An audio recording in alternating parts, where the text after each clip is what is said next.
Ողջույն հարգելի հետևորդներ, եթերում օրենաչափ հեղինակային հաղորդման հերթական թողարկումն է։ Ձեզ հետ եմ ես, փաստաբան Տիգրան Գրիգորյանը։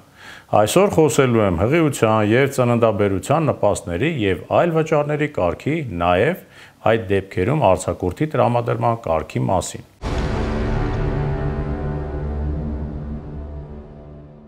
Նախ նշեմ, որ աշխատանքային օրենսգրքի համաձայն հղի կանանց հետ գործատուի նախաձեռնությամբ աշխատանքային պայմանագրի լուծումը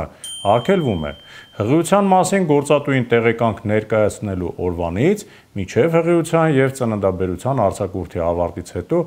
1 ամիսը լրանալը։ Դա նշանակում է, որ հղիության վերը նշված ժամանակահատվածի ընթացքում, նաև հղիության և ծննդաբերության արձակուրդի ավարտի օրվանից մինչև 1 ամիս լրանալը արգելվում է գործատուի նախաձեռնությամբ աշխատանքից ազատումը, սակայն օրենքը չի սահմանափակում աշխատողի իր նախաձեռնությամբ աշխատանքից ազատվելու իրավունքը։ Ավելին, հղի կնոջը հղիության շարժառիթով աշխատանքի ընդունելուց հրաժարվելը կամ էլ այդ շարժառիթով աշխատանքից ազատելը քրեական օրենսգրքի համաձայն հանդիսանում է քրեորեն հետապնդվող արարք։ Իսկ ինչպես է հաշվարկվում հղիության և ծննդաբերության արձակուրդի ժամանակահատվածը։ Աշխատող կանանց տրամադրվում է հղիության և ծննդաբերության արձակուրդ 140 օր, 70 օր հղիության, 70 օր ծննդաբերության, 155 օր, 70 օր հղիության, 85 օր ծննդաբերության, բարդ ծննդաբերության դեպքում 180 օր, 70 օր հղիության, 110 օր ծննդաբերության, միաժամանակ մեկից ավելի երեխաներ ունենալու դեպքում։ Այդ արձակուրդը հաշվարկվում է միասին և կնոջը տրամադրվում է ամբողջությամբ։ Ժամանակից շուտ ծննդաբերելու դեպքում հղիության արձակուրդի չօգտագործված օրերը գումարվում են ծննդաբերության արձակուրդի օրերին։ Նորածին երեխա որդեգրած անձին ևս տրամադրվում է արձակուրդ, այսպես. Նորածին որդեգրած կամ նորածնի խնամակալ նշանակված աշխատողին տրամադրվում է արձակուրդ որդեգրելու կամ խնամակալ նշանակվելու օրվանից մինչև նորածնի 70 օրական դառնալը, 2 և ավելի նորածնի որդեգրելու կամ 2 և ավելի նորածնի խնամակալ նշանակվելու դեպքում մինչև նորածինների 110 օրական դառնալը։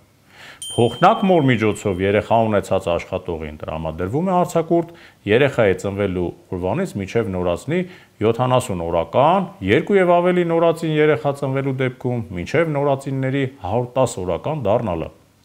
Հղի կանայք և մինչև 3 տարեկան երեխա խնամող աշխատողը կարող են գիշերային աշխատանքի ներգրավել միայն իրենց համաձայնությամբ նախնական բժշկական զննություն անցնելուց և գործատուին բժշկական եզրակացություն ներկայացնելուց հետո։ Սա հղիության և ծննդաբերության արձակուրդի մասին։ Արձակուրդի մյուս տեսակը, որը տրամադրվում է երեխա ունեցող մայրերին, կոչվում է մինչև 3 տարեկան երեխայի խնամքի համար տրամադրվող արձակուրդ։ Այն տրամադրվում է հղիության և ծննդաբերության արձակուրդի ավարտից հետո մինչև երեխայի 3 տարին լրանալը։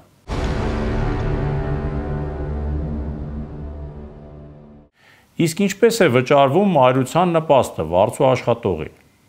Վարձու աշխատողին մայրության նպաստ տրվում է հղիության և ծննդաբերության արձակուրդի ժամանակահատվածի բոլոր օրացուցային օրերի համար։ Նորածին որդեգրած կամ նորածնի խնամակալ նշանակված վարձու աշխատողին մայրության նպաստ վճարվում է միայն ծննդաբերության արձակուրդի ժամանակահատվածի օրացուցային օրերի համար։ Նպաստը վճարվում է որդեգրելու կամ խնամակալ նշանակվելու օրվանից մինչև նորածնի 70 օրական դառնալը, 2 և ավելի նորածին որդեգրած կամ խնամակալ նշանակված անձին մինչև 110 օրական դառնալը ժամանակահատվածի օրացուցային օրերի համար։ Հղիության 154-րդ օրը և 154 օրից հետո վաղաժամ ծննդաբերելու և հղիության արձակուրդում չգտնվելու դեպքում մայրության նպաստը տրվում է միայն ծննդաբերության արձակուրդի ժամանակահատվածի օրացույցային օրերի համար, ներառյալ երբ երեխան ծնվել է մահացած կամ մահացել է ծնվելուց հետո։ Մինչև հղիության 154-րդ օրը հղիության արհեստական, այդ թվում բժշկական և սոցիալական ցուցումներով կամ ինքնաբեր ընդհատման դեպքերում ժամանակավոր անաշխատունակության ամբողջ ժամանակահատվածի աշխատանքային օրերի համար տրվում է հիվանդության նպաստ։ Փոխնակ, սուրոգատ մորը մայրության նպաստ վճարում է ընդհանուր հիմունքներով։ Փոխնակ մորից ծնված երեխայի կենսաբանական մորը մայրության նպաստ վճարում է միայն ծննդաբերության արձակուրդի ժամանակահատվածի օրացուցային օրերի համար։ Երեխայի ծնվելու օրվանից մինչև նորածնի 70 օրական դառնալը ժամանակահատվածի աշխատանքային օրերի համար, 2 եւ ավելի երեխա ծնվելու դեպքում մինչև 110 օրական դառնալը։ Վարձու աշխատողի եւ ինքնուրույնաբար իրեն աշխատանքով ապահովված անձի մայրության նպաստը հաշվարկվում է հաշվարկված միջին ամսական աշխատավարձից եկամտից։ Մայրության նպաստի չափը հաշվարկելու համար հիմք ընդունող մեծությունը սահմանված կարգով հաշվարկված միջին ամսական աշխատավարձը կամ եկամուտը բաժանվում է 30/4-ի 1 ամսվա միջին օրերի եւ բազմապատկվում հղիության եւ ծննդաբերության արձակուրդի ժամանակահատվածի օրացուցային օրերի թվով։ Անցնենք առաջ։ Երեխայի ծննդյան միանվագ նպաստի իրավունք ունի երեխայի ծնողը, որդեգրողը կամ խնամակալը։ Երեխայի ծննդյան միանվագ նպաստը նշանակվում եւ վճարվում է, եթե ծնողը եւ նոր ծնված երեխան հաշվառված են Հայաստանի Հանրապետության բնակության վայրի հասցեով ու երեխայի ծննդյան միանվագ նպաստի դիմելու օրվա դրությամբ գտնվում են Հայաստանի Հանրապետությունում։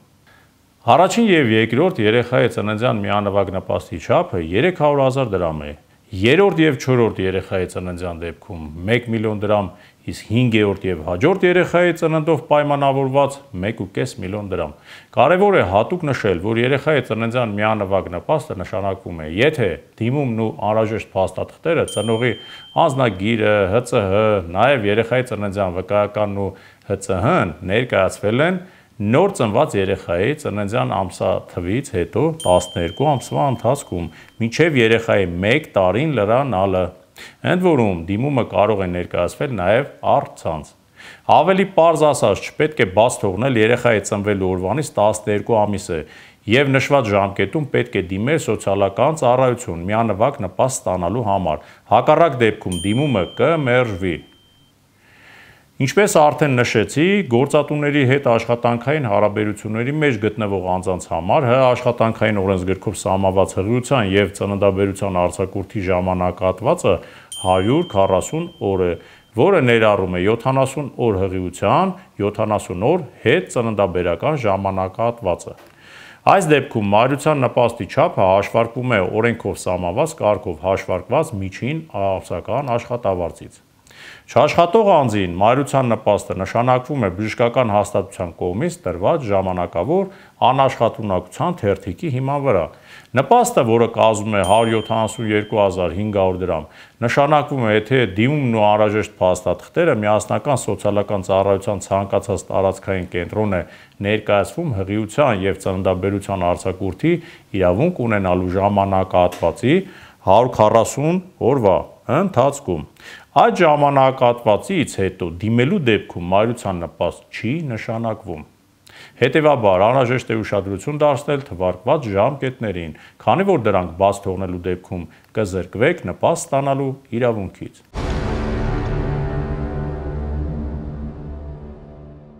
Հարգելիներս, այսօրվա համար նախատեսել է այսքանը, չմոռանաք սեղմել բաժանորդագրության կոճակը հաղորդման հաջորդ թողարկումները բաց չթողնելու համար։ Մի խախտեք օրենքը, բայց եւ իմացեք ձեր իրավունքները։ Կհանդիպենք մեկ շաբաթից ABC Media-ի եթերում։